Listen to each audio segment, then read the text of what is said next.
오늘부터 우리가 잘 아는 선지자 엘리야의 이야기가 시작이 됩니다.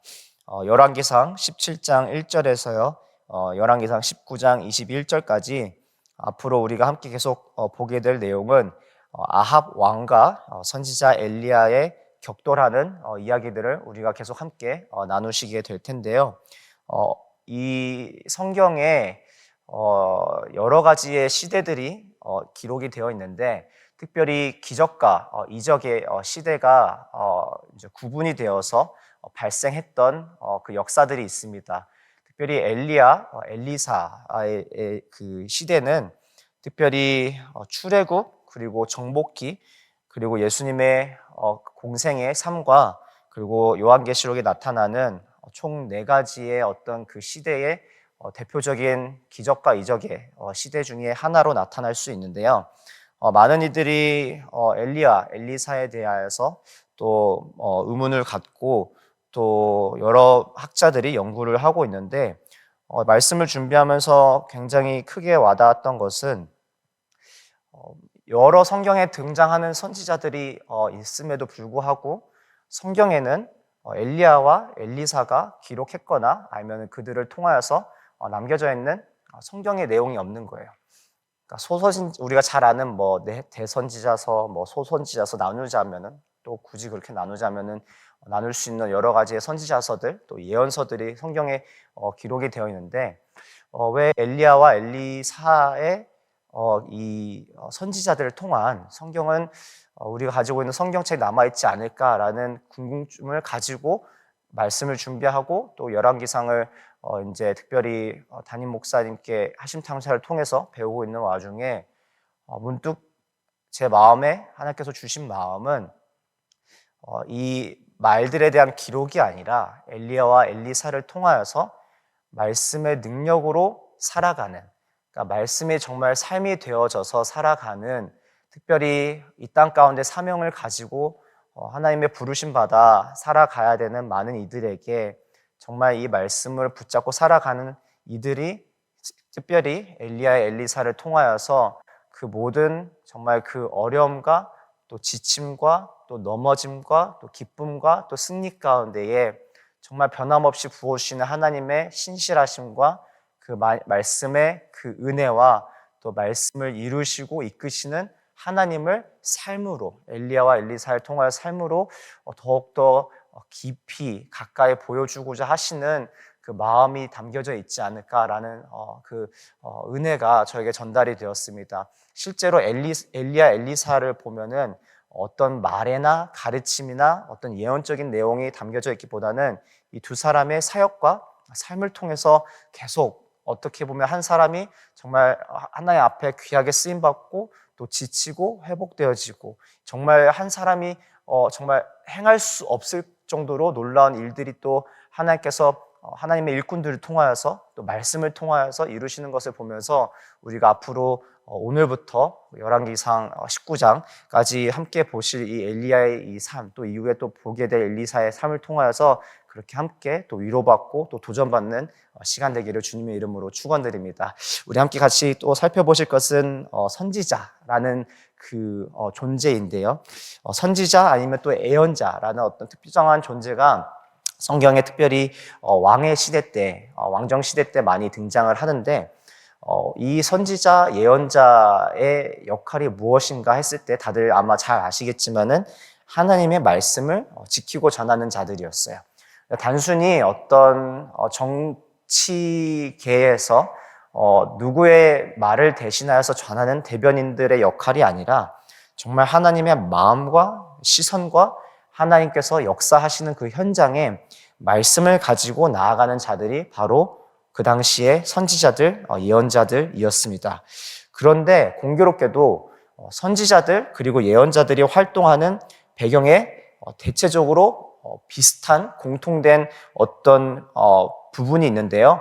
그것은 바로 하나님의 백성이 말씀을 듣지 않던, 특별히 순종과 거룩이 이제는 무너져서 말씀의 자리에 죄와 우상이 가득하던 시기에 선지자들과 예언자들이 활동하게 되는 것이죠.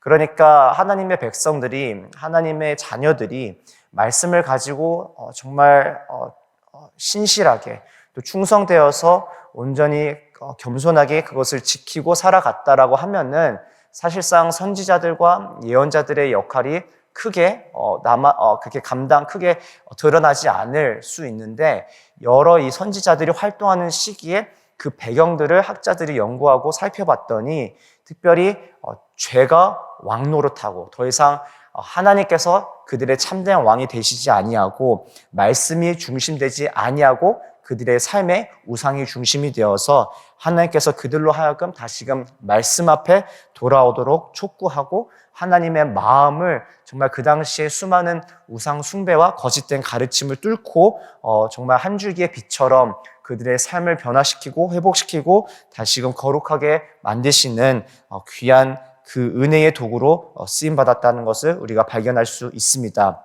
오늘 함께 같이 읽었던 본문을 우리가 함께 살펴보시면은 1절에 전혀 앞에 사전에 통보되거나 조율된 어떤 상황이 나타나지 않고 한 인물이 등장을 하는데 우리가 잘 아는 엘리야라는 인물입니다.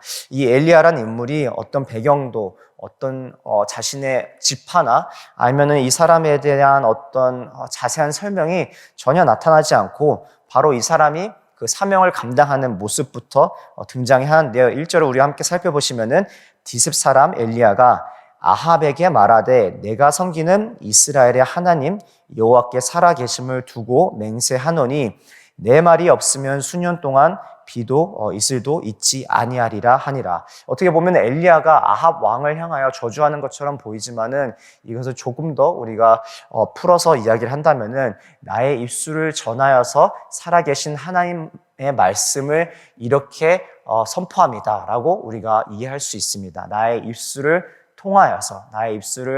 통하여서 전해지는 살아계신 하나님의 말씀이 이렇습니다. 바로 수년 동안 비도 이슬도 있지 아니할 겁니다. 자, 이 비와 이슬이 왜 중요하냐라고 하면은 비와 이슬을 동그라미 치실 텐데요. 바로 그 당시에 바알 신의 능력 중에 하나였어요. 풍요와 또 농작물 그리고 생명에 관련해서 관장하는 것으로 또 그것을 담당하는 것으로 알려져 있는 그 당시에 어떻게 보면 토지신, 그 당시에 그 문화의 배경이 되는 바로 우상 중에 하나였던 바알의 능력이 비와 이슬에서 나타나는 것이었는데, 우리가 어제 본문을 통해서 잘 아시다시피 아합 왕 때의 바알 숭배가 부흥을 맞이하게 되었습니다. 이방 민족도 아닌 다른 나라도 아닌 어디서요? 하나님의 나라, 하나님의 민족들 가운데서 이 우상 숭배가 부흥을 맞이하게 된 것이었어요. 하필 그 부흥을 맞이하게 된 배경도 나중에 우리가 또 발견하게 될 이 시돈 땅의 사람이었던 이사벨이라는 여인을 통하여서 이 결혼의 관계, 특별히 아합 왕의 이 결혼을 통하여서 이스라엘 땅에 이 바알 신의 이 우상 숭배가 들어서기 시작했는데, 이 비와 이슬을 관장하는 것으로 알려진 바알 신을 넘어서서 이 우주 만물을 다스리시고 또 생명과 또 죽음과 또 한 생명의 그 능력 가운데에 온전히 이 땅의 모든 정말 농작물들과 소산물들과 그리고 풍작이 어느 것으로부터 이어지고 또 출발하고 담당하고 있는 것인지 하나님께서 아합 왕과 이스라엘 민족에게 보여주고자 하시는 하나님의 말씀이었던 것이었습니다. 문제는 아합 왕 시기에 정말 부흥기를 맞이하고 있던, 어떻게 보면은 이 바알 신의 우상 숭배에 반대되는 메시지였고, 이것으로 인하여서 엘리야가 위기를 맞이하게 되는데요. 그리하여서 이제 2절을 보시면은 여호와의 말씀이 엘리야에게 임하여서 이 엘리야, 하나님의 사람 엘리야를 피신을 시키십니다. 여러 가지 우리가 하나님의 그 말씀을 따라 살아갈 때에 때로는 우리 삶 가운데 위기도 어려움도 찾아오는 것을 경험할 수가 있을 것 같아요. 하나님의 말씀을 따라 살아가려면은 무언가 손해도 감수해야 될 것 같고, 하나님의 말씀을 따라 살아간다는 것이 때로는 너무나 미련해 보이고 하나님의 말씀 앞에 순종하고 이것을 붙잡고 나아가는 것이 때로는 내가 내 삶에 정말 안전하다 느꼈던 곳으로부터 떠나서 정말 보이지 않는 전혀 알 수 없는 곳으로 우리가 한 걸음 한 걸음 내디뎌야 될 것 같은 위험천만한 어떤 여정을 가야 되는 것이 하나님께서 원하시는 삶일까라는 때로는 의문과 또 의심이 들 때가 많습니다. 그런데 오늘 말씀을 보시면요, 여호와의 말씀이 2절에 여호와의 말씀이 임하여 이르시되라는 부분이 있는데 거기도 밑줄을 치시고요. 이 하나님의 말씀이 엘리야에게 임했을 때에 하나님의 말씀을 전하는 자로서 하나님의 말씀을 또 나누는 그 삶을 부름받은 이 하나님의 사람 엘리야가 하나님의 말씀을 전함으로써 지금 맞닥뜨린 이 위기의 상황 가운데에 다시금 하나님의 말씀이 엘리야에게 임함으로써 어떻게 지금 이 상황이 전개가 된다면은 엘리야로 하여금 피신시키게 하시고 그리고 행여나 그 마음 가운데 지치고 힘들까 그를 회복시키시는 모습을 우리가 볼 수가 있습니다. 특별히 3절을 보시면은 너는 여기서 떠나 동쪽으로 가서 요단 앞 그릿 시냇가에 숨고 그 시냇물을 마시게 하시고요. 그리고 까마귀를 통하여서 아침과 저녁으로 떡과 고기를 공급해 주시는 것을 볼 수가 있는데요. 그 이후에 7절에 보시면 그 땅에 비가 내리지 아니하여서 그 시내가 마르는 것을 볼 수가 있습니다.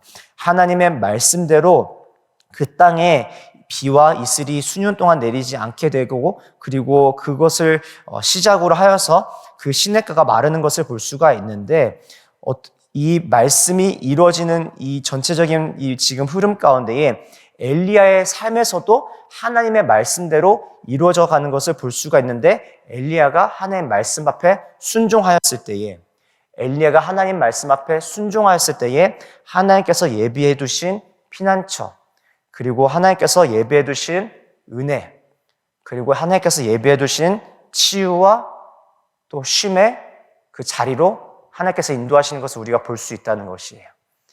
하나님의 사람을 단순히 하나님께서 노동의 어떤 기능적인 역할로 보시지 아니하시고 하나님의 말씀을 붙잡고 살아가는 이에게 허락하신 이 은혜가 엘리야의 삶을 통해서 우리가 발견할 수 있는 것처럼 우리가 때로는 말씀에 순종하여 이렇게 살아갈 때에 정말 이곳이 정말 나를 위한 것인가? 정말 내가 이것을 통하여서 말씀을 지키는 자리가 또 말씀을 의지하여서 나아가는 자리가 정말 어떻게 보면 막힌 길 같고 어떻게 보면 정말 가능성이 하나도 없어 보이는 사람의 시선과 생각과 경험을 반영해서는 도저히 해석이 불가능한 그 자리로 나아가는 것 같음에도 불구하고 이 지금 우리가 오늘 본문을 통해서 깨달아 알 수 있는 것은 말씀 의지하여 나아갈 때에 그곳에서 하나님께서 예비해 두신 피난처와 또 회복의 처소 그리고 준비해 두신 그 은혜가 발견되어진다는 것입니다. 문제는 하나님의 말씀을 의지하고 순종했을 때 그것이 바로 열쇠였던 것이었어요. 만약에 엘리야가 하나님 이 땅의 전체가 다 지금 물이 마르고 기근이 찾아왔는데 차라리 이 땅을 벗어나서 더 정말 풍요로운 땅으로 나를 부르시는 것이 맞지 않을까라고 의심하고 나가지 않았으면은 이렇게 준비해 두신 이 은혜의 자리로 나가지 못했을 것이에요. 그럼에도 불구하고 전혀 예상하지 못했던 정말 이름도 없는 이 시냇가에 이 엘리야를 인도하여 주셔서 예비해 주신 이 은혜를 맛보아 알고 또 경험하는 저와 우리 모두 되는 이 아침과 또 우리의 삶 되기를 주님의 이름으로 간절히 축원드립니다. 어려운 일 만날 때에 위기를 만날 때 피할 길을 준비하시고 회복시키시는 하나님 그것이 바로 말씀을 의지할 때에 가능케 하시는 것을 우리가 오늘 깨달아 알았으면 좋겠고요. 그리고 또 한 가지 제가 여러분들과 오늘 말씀 가운데에 제가 평상시에 뭐 이렇게 동그라미 밑줄에 대해서 이렇게 얘기를 하진 않지만은 오늘은 좀 우리가 함께 같이 말씀에 대해서 그렇게 기록을 남기고 싶은데요. 2절을 보시면은 여호와의 말씀이 엘리야에게 임하여 이르시되 그렇죠. 그리고 5절을 보시면은 여호와의 말씀과 같이 하여에서 보시고요. 8절을 보시면은 여호와의 말씀이 엘리야에게 임하여 이르시되 밑줄을 쳐주시고요. 14절을 보시면은 이스라엘의 하나님 여호와의 말씀이라고 또 있으니까 거기에 밑줄을 쳐주시고, 그리고 15절을 보시면은 그가 가서 엘리야의 말대로 하였더니 그 밑에 하나님의 말씀대로라고 기록을 해주시면 좋을 것 같아요. 그리고 16절을 보시면은 여호와께서 엘리야를 통하여 하신 말씀처럼. 그래서 15절과 16절은 줄을 하나 그으셔서 서로 이어주시면 좋을 것 같습니다. 자, 오늘 지금 이 본문을 통해서 관통한 내용이 지금 드러나죠? 하나님의 말씀이, 여호와의 말씀이, 여호와의 말씀이.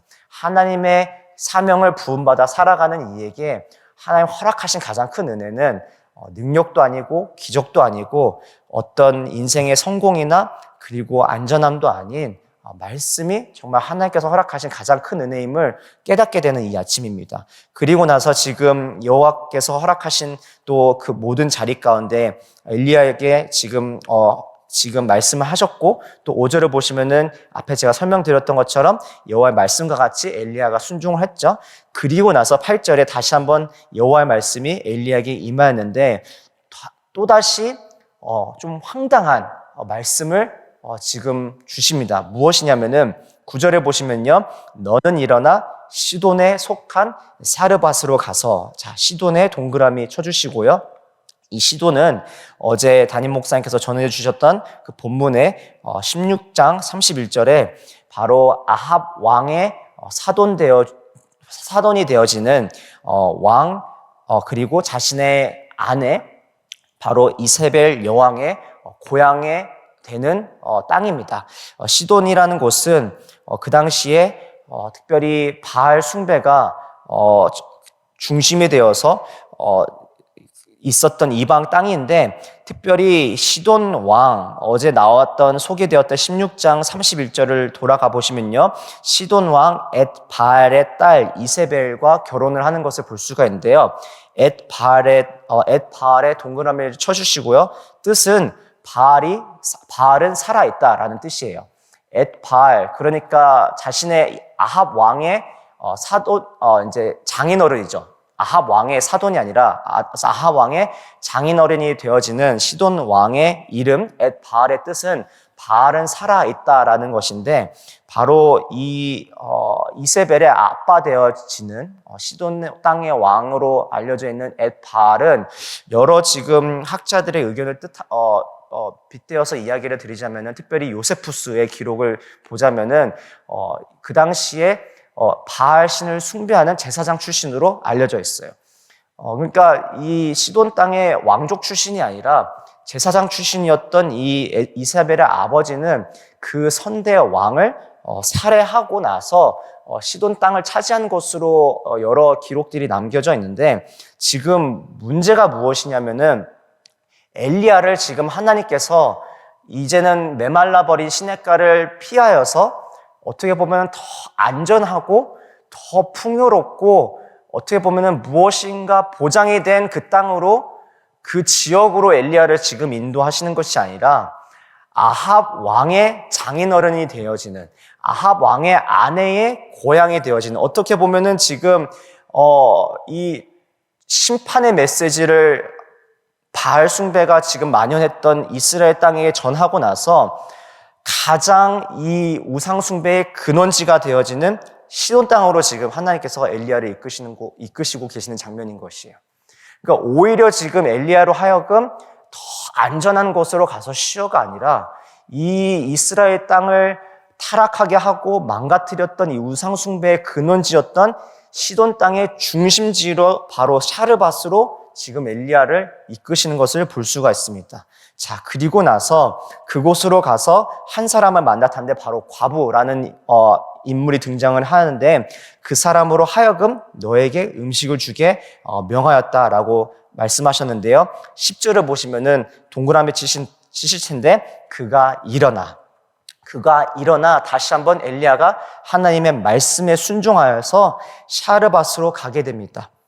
이 지금 말도 안 되는 이 상황 가운데에 이 샤르밧으로 가서 이 과부를 만나는데, 아뿔싸, 이 지금 이 만난 이 과부도 상황이 좋지가 않은 것이에요.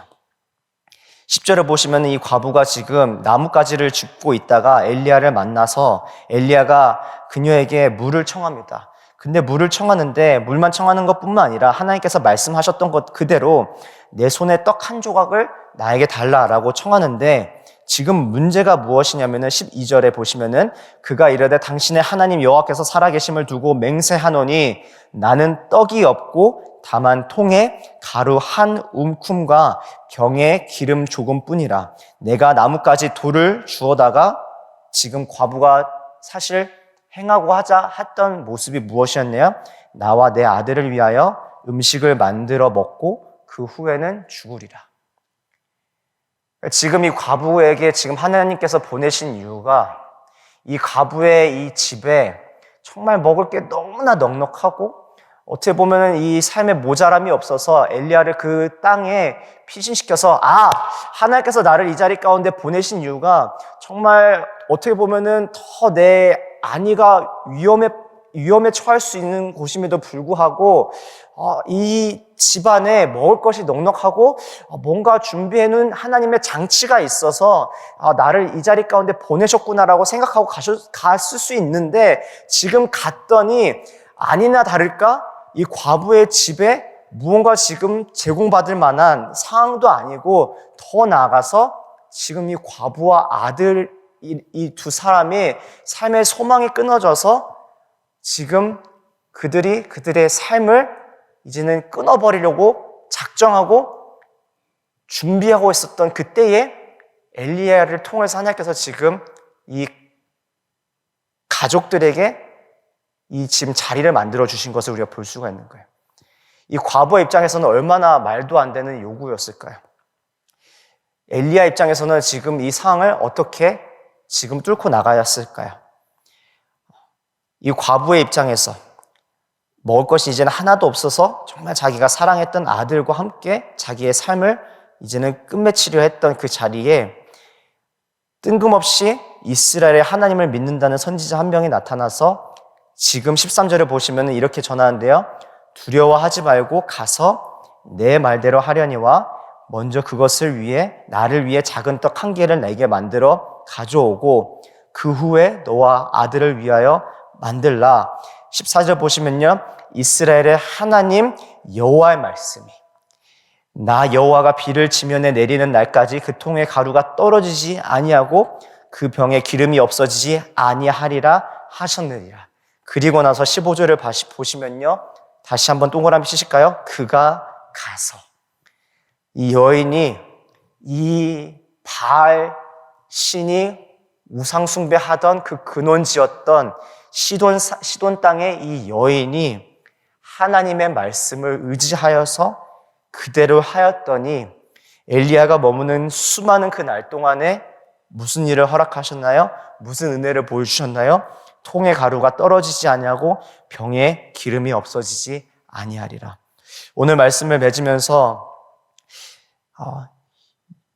이 하나님께서 이 한 사람을 통하여서 이끄시는 이 지금 장면을 우리가 유심히 잘 살펴봐야 될 것이 하나님께서 하나님의 말씀을 붙잡고 살아가는 이들에게 피난처 되어주신 뿐만 아니라 예비해 주시고 사람의 생각과 시선을 넘어서서 정말 예상할 수 없을 놀라운 그 은혜의 선물을 보여주신 것뿐만 아니라 말씀을 순종하여서 그렇게 한 걸음 한 걸음 나아가는 하나님의 사람을 통하여서 지금 무너져 가는 정말 이 우상이 정말 온전히 그들의 삶이 되어버리고 죄가 왕노릇하는 그 땅에 소망 없는 이 한 가정에게 하나님 은혜를 베푸시고 생명으로 인도하여 주시고 그들을 회복시켜 주시고 더 나아가서 그 죄의 자녀에서 이제는 그 우상 숭배의 근원지였던 그 땅에 하나님의 자녀를 발견하게 되는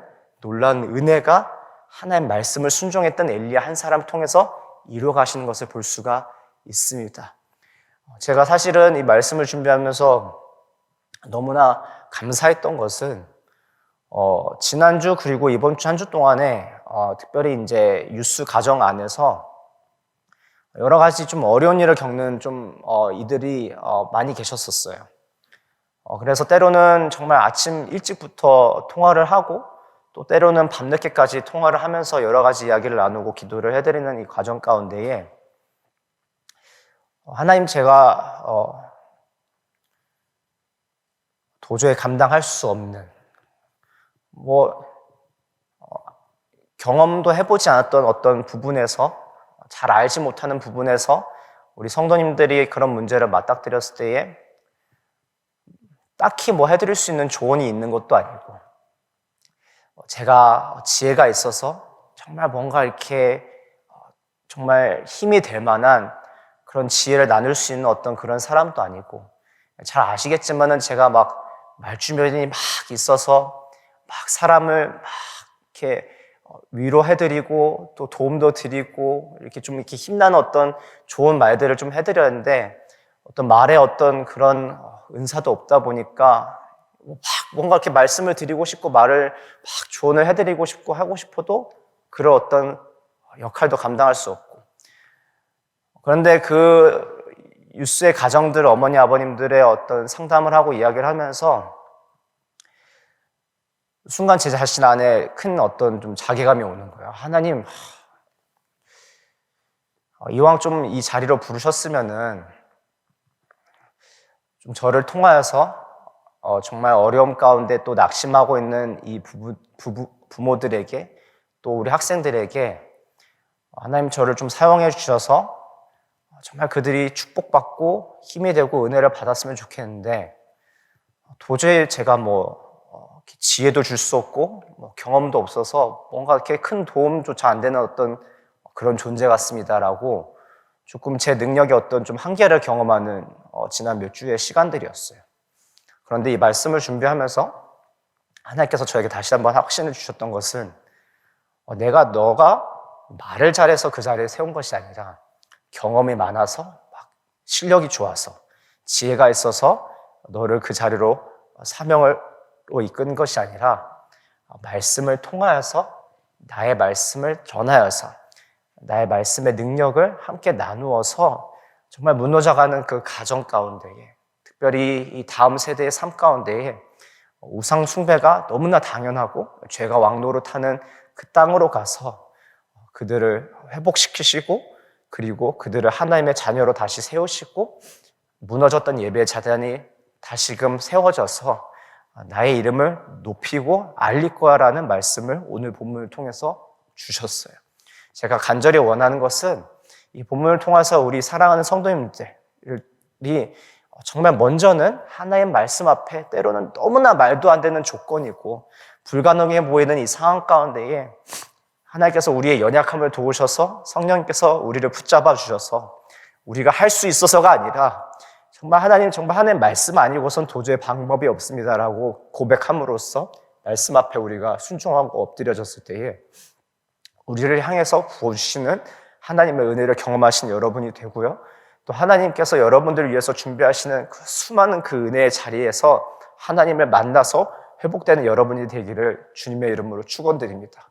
그리고 나서 여러분들을 통해서 보내주시는 배우자의 삶들 가운데, 가정 가운데에, 자녀들 가운데에, 그리고 직장이든 거리든 또 우리 공동체 안에 정말 치유와 회복이 필요한 많은 이들의 삶 가운데에 여러분들 통해서 엘리야처럼 정말 소망이 없어서 낙심하고 좌절해서 아파하시는, 정말 어떻게 보면 그 삶의 희망조차 포기하는 그 가정 가운데에 이제는 여러분을 통해서 하나님 나라가 확장되어지고 영광이 드러나고 하나님 자녀들이 세워져가는 놀라운 은혜에 일어나는 귀한 우리 모두와 또 빛과 소금 교회가 되기를 주님의 이름으로 축원드립니다. 우리 이 시간 함께 같이 말씀을 기억하면서요 같이 기도하실 텐데요.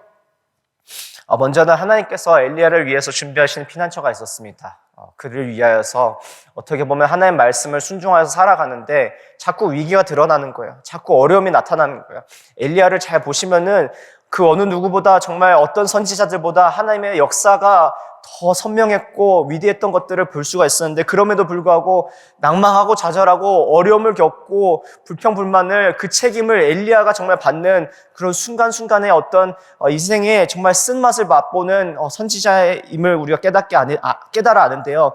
그럼에도 불구하고 우리가 앞으로 계속 우리가 발견할 수 있는 것은 순간순간마다 지칠 때마다 흔들 때마다 붙들어 주시는 하나님을 만나게 된다는 것입니다. 우리가 이 시간 함께 같이 기도할 것은 하나님, 우리가 정말 어떻게 보면은 그 말씀 앞에 순종하여서 정말 우리가 복음을 붙잡고 하나님 우리를 위해서 달려 죽으신 십자가를 바라보며 살아가는데 때로는 너무나 우리가 손해보는 것 같고 어려움을 겪는 것 같고 누구나 다 정말 바라는 그 정말 이상적인 삶과는 멀어져가는 이 삶을 살아가는 것 같지만은 하나님 그럼에도 불구하고 말씀의 능력 가운데 우리가 의지하여 순종하며 나아갈 때에 우리를 예비해 주신 우리를 위하신 하나님의 은혜 있을 줄 믿습니다. 하나님 우리가 정말 그렇게 은혜를 의지하여 살아갈 때에 하나님 우리를 붙들어 주시고 우리를 회복시켜 주시고 우리를 채워 주셔서 이렇게 사르밧 과부에게 나아가 그들의 가정을 그들의 인생을 변화시키고 회복시켜 주셨던 것처럼 우리를 은혜로 치유로 회복으로 복음의 도구로 사용하여 주시옵소서. 우리 이 시간 함께 같이 간절하게 주님의 이름 한번 부르고 우리가 말씀 기억하며 기도의 자리로 나오도록 하겠습니다. 기도하시겠습니다.